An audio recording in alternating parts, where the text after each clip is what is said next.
Hello, man. Hello, Mgtows. I wanted to talk directly at some of my detractors today. And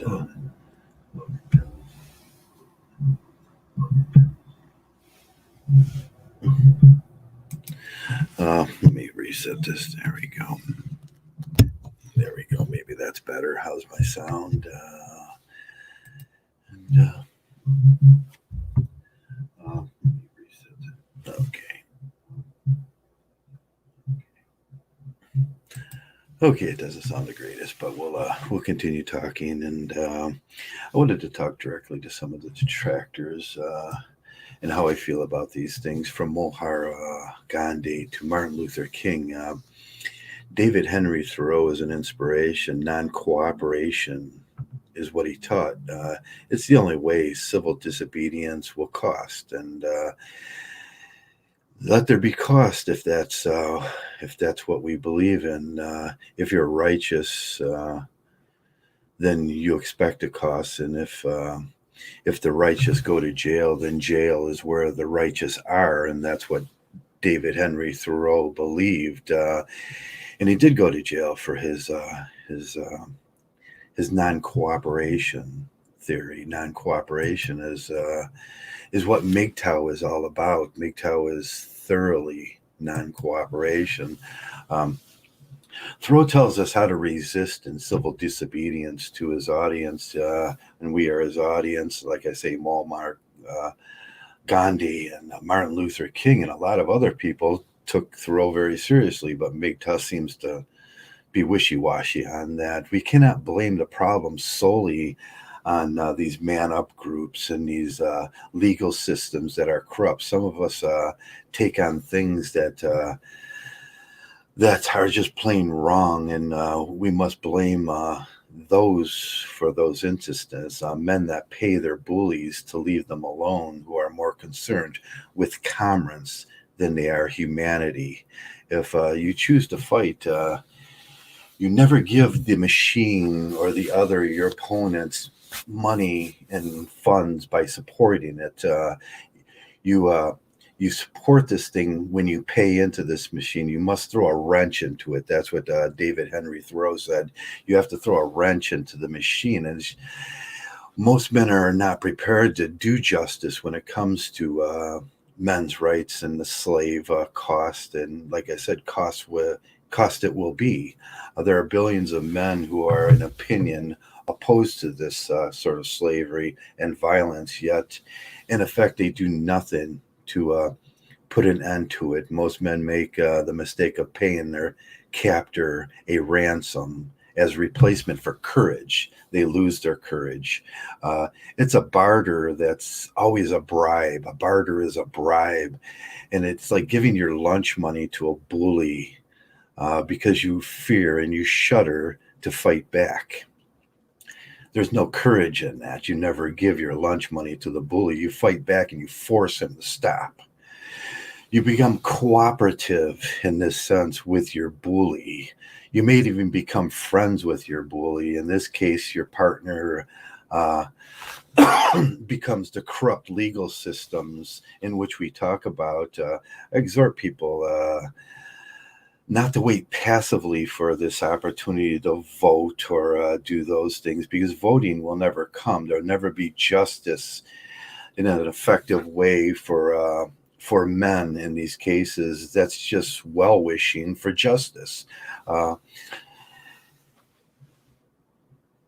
you don't have to spend the rest of your life doing this if you don't want to, and a lot of people leave, but I see a lot of people simp out after doing this. You don't have to spend the rest of your life devoting life to fighting this injustice, but you do have an obligation not to commit injustice and not to give injustice your practical support or your financial support.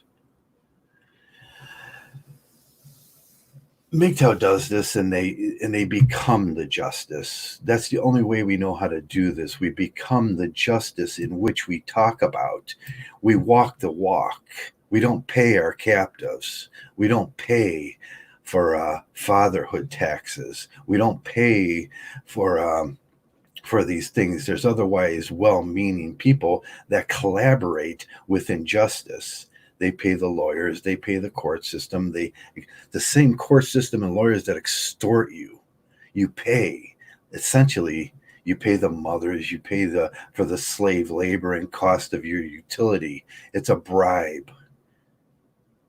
It's a bribe, and it's a bribe for a punitive religious constructs that are illogical and corrupt. People who proclaim that they are on the side of this, on the war on men.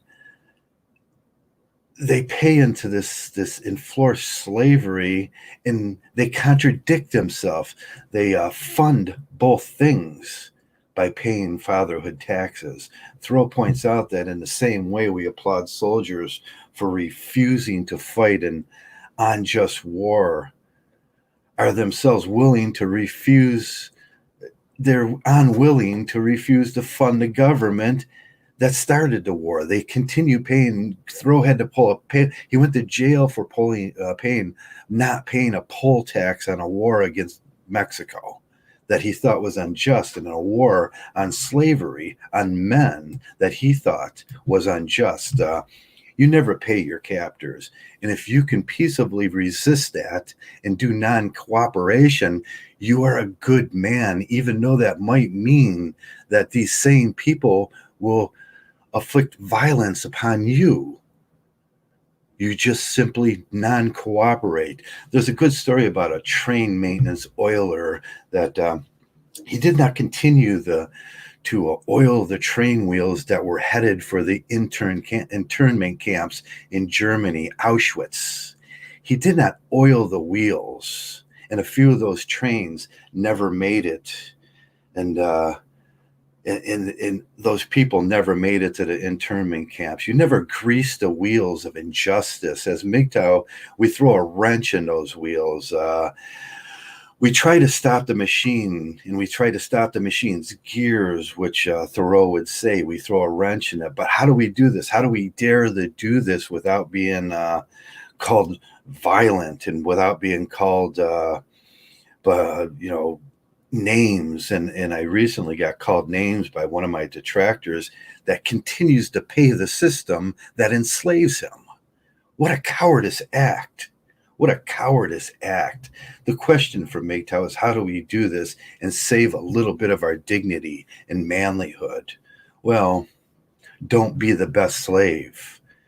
Don't be the best slave that's sitting there going, oh, boss, my wheels are best. They're the best greased wheels. I'm the best slave. I'm the best slave. Aren't I, boss? Aren't I? You become an Uncle Tom. Now, a lot of men in this world don't understand what an Uncle Tom is, but that's exactly it. Never pay your captors. For Hammerhand that resists in non-cooperation, I think he's a good man. For these other men that shame Mgtow's and say that non-cooperation is just being a deadbeat dad, you're crazy and you're foolish and you're ignorant of the facts. And so sad and so cowardly are they. And that's all I wanted to talk about. I wanted to keep it short. Be like David Henry Thoreau. I remember one of the first books that I read after coming out of my haze, after I was poisoned, was David Henry Thoreau in Walden, and I admired his character.